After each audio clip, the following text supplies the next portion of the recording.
Hello, my name's John McGilvery. I'm the interviewer. I am here as part of the Massachusetts Veterans Oral History Project. I am at the Norwell Council on Aging.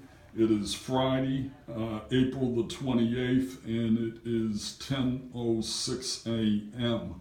And I am with... I'm George Doremus, that's D-O-R-E-M-U-S. And George, can you tell us your date of birth? Yes, I was born on May 20th, 1927, which was the day that Charles Lindbergh went over and landed in Paris. Okay, and can you tell us what town you are currently residing in? I now live in Norwell. Okay, thank you. And can you tell us the branch of service you served in and your dates of service? Yes, I was with the U.S. Army 3rd and 7th General Pattons, and also served after 1947 with the 117th Armed Cavalry, which is part of the 2nd Division. Okay. Well, listen, let me ask a little bit about your background before the military. Where did you grow up, and what do you consider your hometown? Yes, I'm glad you asked that.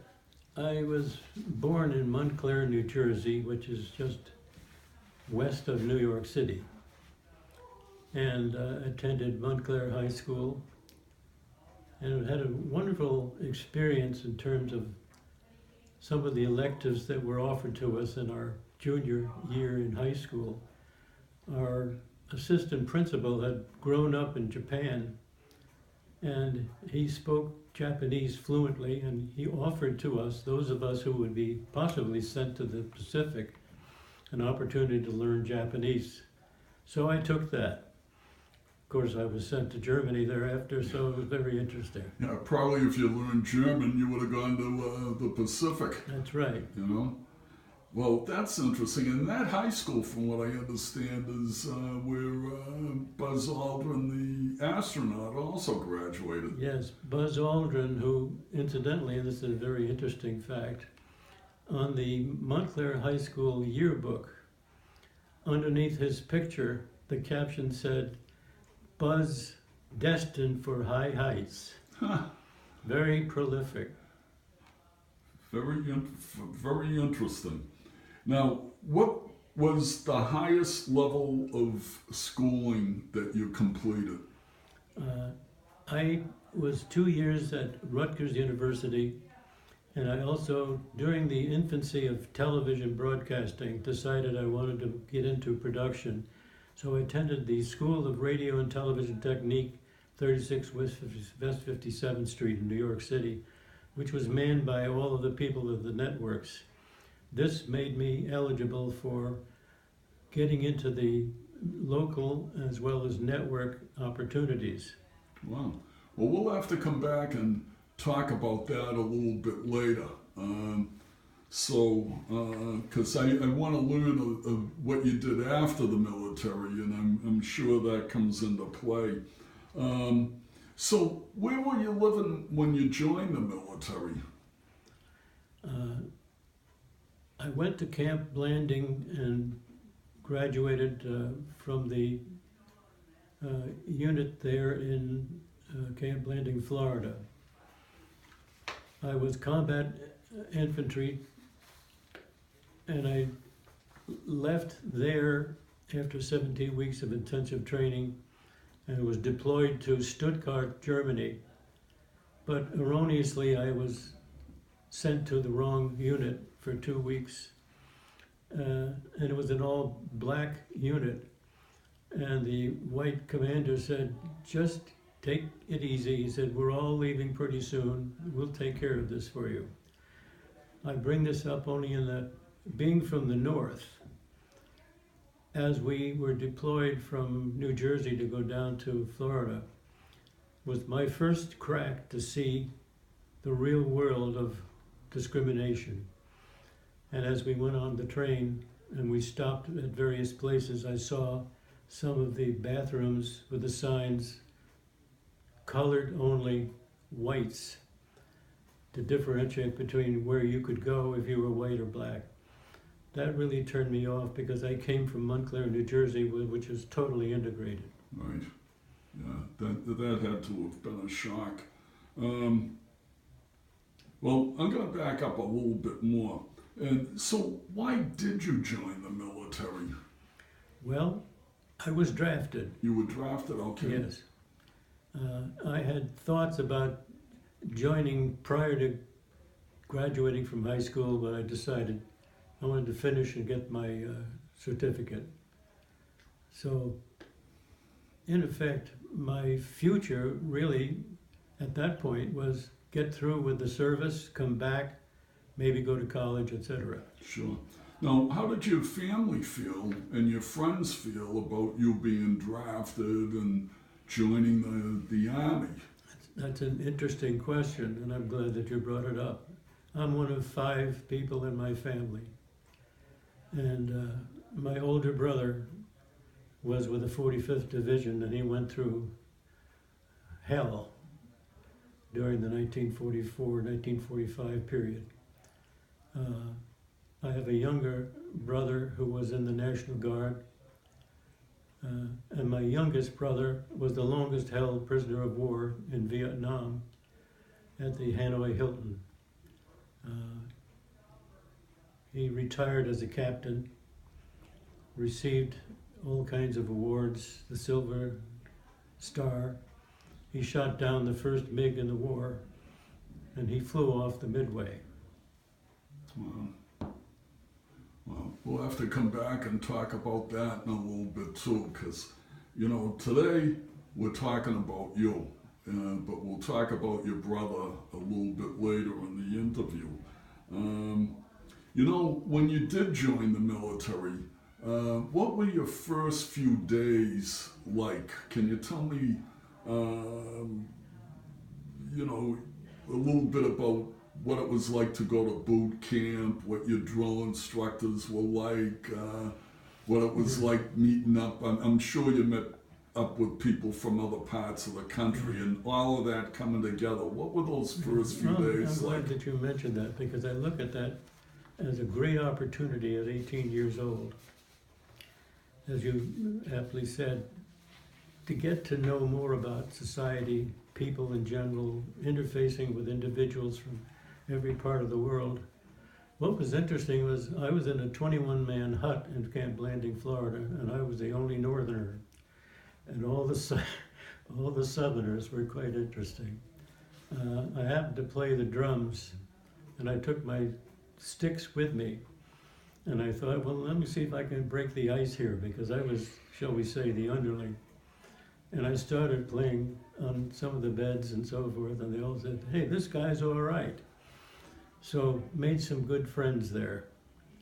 To answer your question about my reaction to the various appointments and assignments, once I finished with the basic training at Camp Blanding and was deployed to Germany, my first reaction was, wow, a lot of mud here. And because I was deployed to the wrong unit for 2 weeks, my first reaction was, is this what it's all about? But finally, I got to the right area. And my first assignment, if that's something that you want to get into at this point, Yeah. We were mopping up, to use that expression. There were a number of SS troops, Wehrmacht soldiers, Nazis as it were, hiding among DPs, displaced persons. They were all in gray uniforms. And our assignment, we were all armed, was to make sure that we ferreted out anyone that seemed to be a part of one of the units that did not declare themselves finished with their assignments when hostilities ceased. That was an interesting exchange. And although I did speak almost fluent French, and I picked up some German, I was speaking with people from Czechoslovakia, the DPs, And we did find a few SS troops, and although they did not want to speak German, because that would have indicated that they were possibly guilty, I did ask a few in my mock German, wie heißen Sie, warum nicht, wo gehen Sie so schnell? You Americans, you speak English and you speak Dutch. I said, yes, ich Dutch sprechen. That's good. And I said, well, now that we've got your attention, why are you here? And they would say, oh, we don't tell you that. As you would say in the army, my name is Racht, my rank is second general, and that's all I give you today. So we had a number of these experiences where we'd ferret out some of the people that might cause some problems. What's interesting is a buddy of mine was a person who guarded General Patton's coffin when he was laid out. Before General Patton died, after he was in that accident, he said he wanted someone playing music the whole time he was laid out. And my friend happened to be a piano player, and he played for 14 straight hours. Wow. And another person was a person who was a pallbearer. It was an interesting exchange. I don't know what else to say in concert with your question about my experiences when I was in the Army, but is this getting close to what you need? Yeah, well, I got a whole bunch more questions, so Okay. we'll keep going.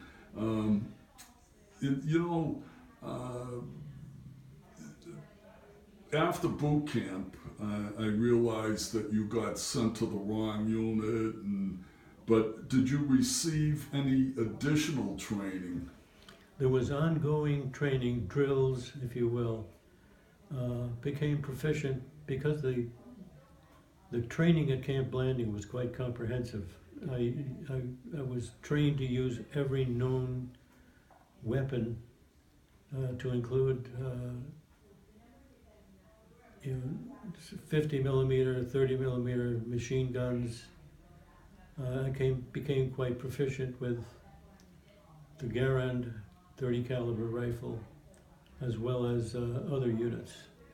What's interesting is later, kind of fast forwarding, I became a competitive pistol shooter later in life, and I shot 22 center fire and 45 and won the East Central Regional Championship in New York. Was invited to go to the Nationals in Ohio. So that background with what I experienced in the Army was something where it was interesting. I know that some of my friends who had been in combat didn't want any part of handling weapons. It was, to me, a very calming sport, and I was good at it and I enjoyed it. Anything else you need to know? Okay. So, were you ever wounded? No. Okay. And did you see any casualties in your unit at all?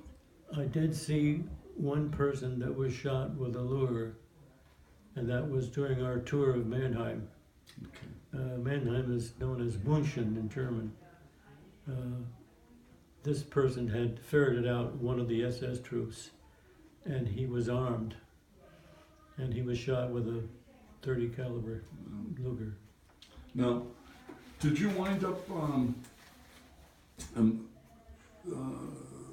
getting any medals or citations? I was given the President's ribbon, Yeah, but that was the unit during, citation. yeah. Yeah. Okay. Now, what about, I'm going to ask two questions somewhat interrelated. One would be, what were some of your most memorable experiences? And another would be, what is some of your, or are some of your most humorous experiences from the military? What was quite interesting was during the Second World War and thereafter, the government were trying to be nice to us, and they would give us liquor and cigarettes. I was neither an imbiber nor did I smoke. But I would take those and I would barter with some of the other soldiers. What was interesting is after hostilities ceased and I was finished with my assignment of ferreting out all these SS troops, there was a sign on one of the doors in the barracks, and it said, if you play an instrument, the 60th AGF band is looking for a drummer. I had been a member of a band in high school, which is an interesting story as far as I'm concerned. Frank Daly's Meadowbrook in New Jersey was a famous place where big bands, Tommy Dorsey and you name it, would go, and every Saturday they would have what they called matinee at Meadowbrook.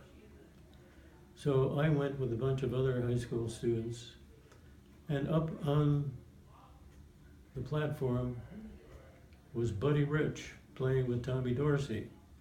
In all my bravado, during one of the breaks I went up and I said, Buddy, I play with a young high school group at the YMCA.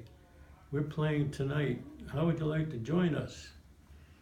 He actually came over to the YMCA and played on my drums and signed the head of my snare drum. Wow. And what's interesting is many years later when I was in management at Xerox Corporation, he was playing in Rochester at the top of the plaza. And I had told this story to some of my subordinates at Xerox and they never believed me. So we were sitting there and my producer that reported to me said, well, here we are. Get up there and prove yourself. So I walked up to Buddy and I said, Buddy, he says, George. This is after 20 years. Yeah. He said, so how did it go? Did you ever pursue? And I said, yeah, after I finished with my service with one group in Germany, I joined the 60th AGF band and I was the featured drummer. He said, good, are you playing now? And I said, no, I learned that that's not for me. He said, yeah, this is a tough gig. You can't really do this too often and have a good family. Yeah. So it was an interesting thing. Good. Well, hey, the military taught you one thing there, you know. What about friends, people in the military? Did you make friends with anyone? I did. Yeah. As a matter of fact, this individual that played for 14 hours when General Patton was laid out lived in Plymouth, Indiana, and when I came home, he invited me to come over to meet with him. And we spent about 2 weeks there, and we went all over to the dunes and Michigan Lake. A very good friendship. And he was still playing the piano. I found out that he died in 2006 and had quite a history of teaching at various universities. He was a wonderful piano player. Found out an awful lot about interpersonal relationships with him, along with a whole host of other people that I had met. Now, did your unit ever have reunions? Did you ever go back and meet with I tried to get online to find out if there could be some way of communicating with them. There are, I guess, units that are available. People do sign in. I, quite frankly, haven't done a good job of following through on that, but it's a good question. I should do it. Okay. I know you were overseas a lot, but how did you guys get to entertain yourself? I know you were in the, you got into the band, but were there USO shows? Were there, yes, how did the troops get entertained? Your guys get entertained? Well, in Heidelberg, where I was stationed after Stuttgart and Mannheim, there were individual restaurants, beer places, etc. And they would have fun nights, and they would bring in Hollywood people. Paulette Goddard was one of them. I got to dance with her. And while dancing with her, she said, "So what's your experience here?" And I said, "Well, probably not as grand as yours. I didn't find out until recently. She was an extremely intelligent woman and created programs that have today been legion among those who know how to communicate."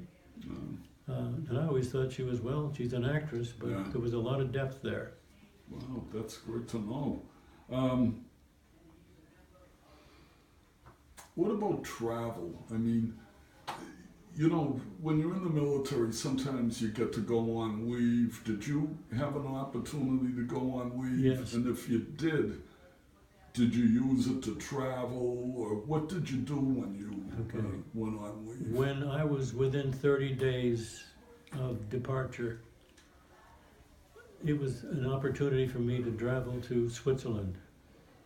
And I went to Lucerne, there's two different cities, and Davos, which is a ski area. Very, very impressive country. Enjoyed it a lot. As some people may not know, there are 4 different dialects of languages. In the West, it's French. In the North, it's German. In the East, it's Romansh. In the South, it's Italian. And these are all derivatives. I found that quite interesting because as I traveled around, people said, "Well, you can speak French. Do you also speak German? Do you speak Italian?" I said, "No, never did study that." That was interesting. And it was a nice opportunity, and they gave us a book as a memento. Wow.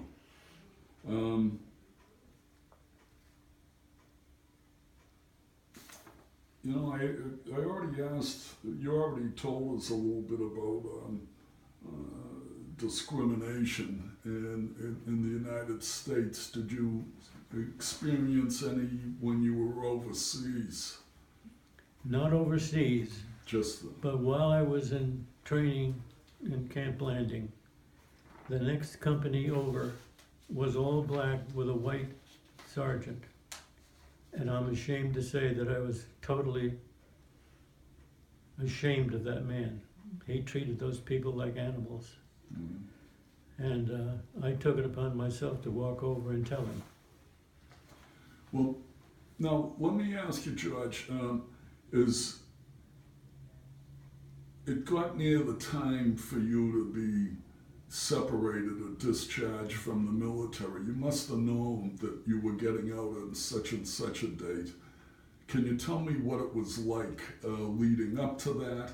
And then what was it like the day that you actually got discharged? And where did you get discharged? Okay, I departed from Bremen in Germany. I was given what is known as, and you can see this little piece here, that's the ruptured duct. Ruptured duct, yeah, the World War II. There are a number of things that I experienced, but I did not have the feeling that this was for naught. I felt very proud. I thought I made a contribution, and I looked forward to maybe doing more, and I did. I joined the National Guard when I got back, and I was increased from staff sergeant to sergeant major. I skipped all the ones in between, and I helped train some of the people for Korea. So I really enjoyed it. I looked forward to coming back. I wanted to get more schooling, and I didn't realize it at the time, but when I came back and I saw some of the programs in the infancy of television, this is what I wanted to do. Well, when you came back, did you go to, another military base, like say Fort Devens or something like that, and stay there right up until you were actually discharged, or no, you were immediately sent to a disembarkation area, and then given my papers, and said goodbye. And then you went home. Yes.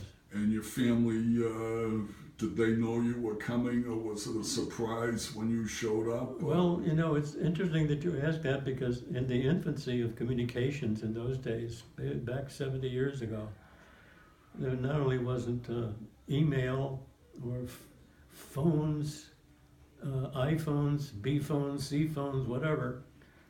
But while I was in Germany, someone asked me if I would like to make a disc, and it was a little floppy prior to the 78 RPM discs, and I made a little message to my mom. And that was sent back to her, and on that I said, to answer your question, it looks like I'm coming home within the next 30 days, so this is my precursor to let you know. Wow. So when you showed up on the doorstep, they didn't know the exact moment, but they knew you were coming. Yeah, it was a So great, they must have been thrilled. yeah, they were. So, Yeah. and so when you got home, you took a little bit of time off. You didn't go right to work or immediately to school, but we know that you did go to communications for television and stuff. Well, interesting question. No, I did not stop and say I'm going to take a little time off. I went back to high school to beef up my skills in chemistry and several other things. And after that, I entered Rutgers University. Okay. While at Rutgers and having watched television and some of the big shows at that time, I said, I want to be a part of this. Someone gave me a tip about a very unique school training people in television production. There weren't any. Today there are colleges that have studios. Right. So I went to that school, 36 West 57th Street in New York City, and the trainers were all involved in network programming. They were announcers, producers, directors, and I was offered a job at Channel 5 after that. But I also have been going with a woman in Rochester. My brother lived in Rochester, introduced me to her, and she said, no, I don't want to move to New York City. So I didn't take that job, but instead I took an opening at WHEC Channel 10 in Rochester. That was 1953. And in the infancy, when there was no videotape, I also learned film, because every film newsreel was not video at that point. So luckily I learned film, which helped me when I joined the Xerox Corporation. I created the very first training film for sales training at Xerox Corporation, having had background in film. I know this is not what you asked me. No, but I mean, this is all interesting. I think these are some of the things that we do want to learn. You know, a couple other things that I wanted to learn before we go into your post-military life is things like, did you use the GI Bill? I did.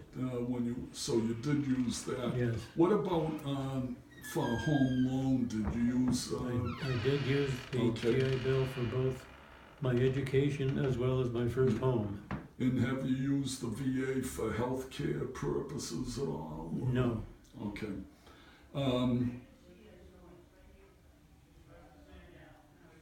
And have you joined any veterans organizations at all? Or?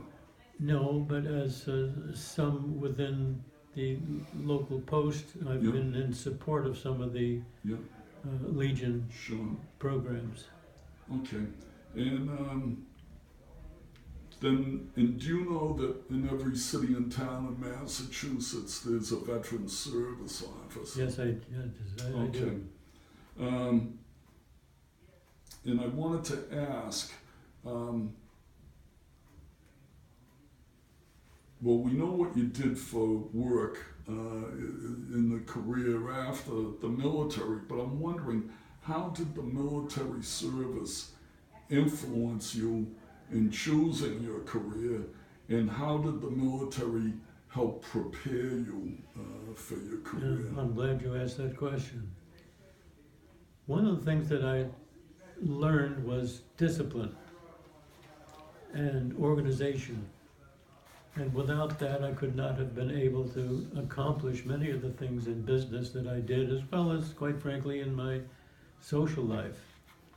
So it was quite instrumental in helping with my various back-to-back successes in industry. And George, just to go over some of your civilian accomplishments, I mean, you wound up working in the TV industry, and you were with WHEC TV. You've worked with the Xerox Corporation. You've worked with you were the vice president, I believe, on the committee for Children's TV Workshop. Wow, you've helped produce the electric company in Sesame Street. Am I saying all this, or you should be telling me, not me telling Well, you? let me take it by the numbers if I can, just Yes, to give please. it some order, as it were. Beginning with my tour of duty, so to speak, at Xerox Corporation. I was assigned as a production worker, manning the cameras, technical director, lighting director, audio, etc., etc. I would do that of an evening, and the next day, after my midnight cessation of duties, the next morning I'd be at the radio station that was owned by the same company, and I would put the radio station on the air, and I was the producer of the early morning show. And what's interesting is, most people remember Foster Brooks. Well, he was the morning man, and he would come in usually okay, but sometimes, shall we say, he had a heavy night. And sometimes it wasn't acting. He would get on and he'd hit the cough box, which is a little switch so that he's not on the air when he talks to me on the intercom. He says, "I'm okay, George. Let's go from here." And I got to know him quite well. It's probably too long a story, but I saw him years later. He became an actor in Hollywood. And not too many people know this, but he left broadcasting and walked down the street in Hollywood and met Jim Arness of the Gunsmoke. And the two of them talked. They were both 6'5", and he says, "You're about the same size. Are you an actor?" He says, "Oh yeah, I am," and he wasn't, but he said, "Yeah, I'm looking for work." He says, "You're hired. Be at the set tomorrow." Oh, That's how he started. jeez. Jim Arness was wounded veteran. Yeah, he was. Well, listen, there's a couple of things before we wrap this up. One thing that you wanted to talk about was your interest in post-traumatic stress disorder. So maybe you can tell me a little bit about that. Well, as many know or should know, there is a stigma about those who claim to be, but most assuredly are, experiencing PTSD. Post-traumatic stress disorder is real, and I know that personally. People can't focus. They can only focus on one thing at a time. And what many people don't understand is it's intermittent. It can be here as a disorder today, and it can go away and be gone for 6 months, 3 years, 10 years, and come back. That happened to my brother. I have not seen my brother since 1987.